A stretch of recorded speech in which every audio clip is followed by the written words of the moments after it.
আবার একটা ছোট্ট মিনি ব্লগে তোমাদের অনেক অনেক স্বাগত।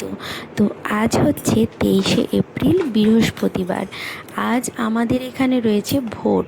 আমাদের যেহেতু মেদিনীপুর, তো মেদিনীপুরে 23শে এপ্রিল ভোট, প্রথম দফার ভোট। তো আজ অনেক সকালবেলায় ঘুম থেকে উঠেছি, কারণ রোদের মধ্যে বাইরে লাইন নিয়ে দাঁড়িয়ে ভোট দেওয়া খুব কষ্ট। তাই ভেবেছি সকালবেলায় স্নান পুজো সেরে যতটা সম্ভব তাড়াতাড়ি পারা যায় ভোটটা দিয়ে আসবো।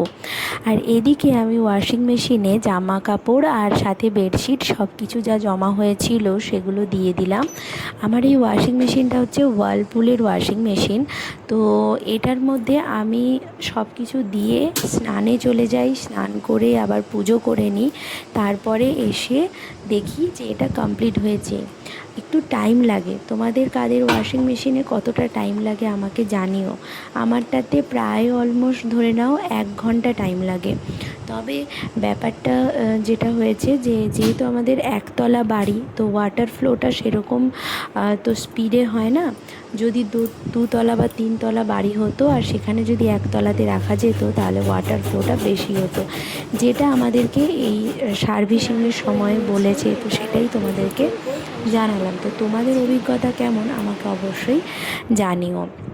আর এদিকে স্নান করে নিয়ে শাড়ি পরে আমি পুজোটা দিয়ে দিচ্ছি ঠাকুরকে, কারণ পুজো দিয়ে তারপরেই বেরোবো। কারণ আবার এসে ঘেমে নিয়ে পুজো করতে আর ইচ্ছে করবে না, তাই পুজোটা করে নিয়ে তারপরেই যাব। তো ঠাকুরকে ফুল দিয়ে ভালো করে সাজিয়ে দিয়েছি চন্দন দিয়ে। আর আজকে ভোগে দিয়েছি খেজুর। তো যেদিন আমার কাছে কিছু থাকে না, একটা খেজুর প্যাকেট আমি কিনে রেখে দিই। তো ওই খেজুর আর নকুলদানা বা বাতাসা যাই থাকুক না কেন, তুলসী পাতা দিয়ে আমি ঠাকুরকে ভোগ দিই।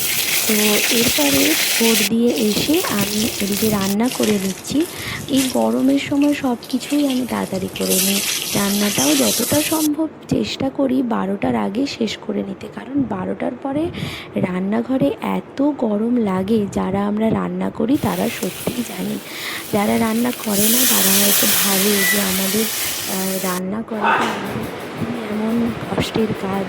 তো এই দিকে দেখো বিকেলবেলায় কিন্তু একজন অতিথি এসেছিলেন, কারণ বাড়িতে বাগানে অনেক কলা হয়েছে, তো ওগুলোই খেতে এসেছে। আর ওগুলো কিন্তু ওরা খেয়ে দিয়ে পেট ভরে তারপরেই আমাদের বাড়ি থেকে গেছে। আর সন্ধেবেলায় অগত্যা চা বিস্কুট নিয়ে বসে পড়েছি। গরমের মধ্যে আর কফি খাই না, একটুখানি লাল চা করে বিস্কুট দিয়ে খাই। তো আজকের দিনটা এভাবেই কাটলো।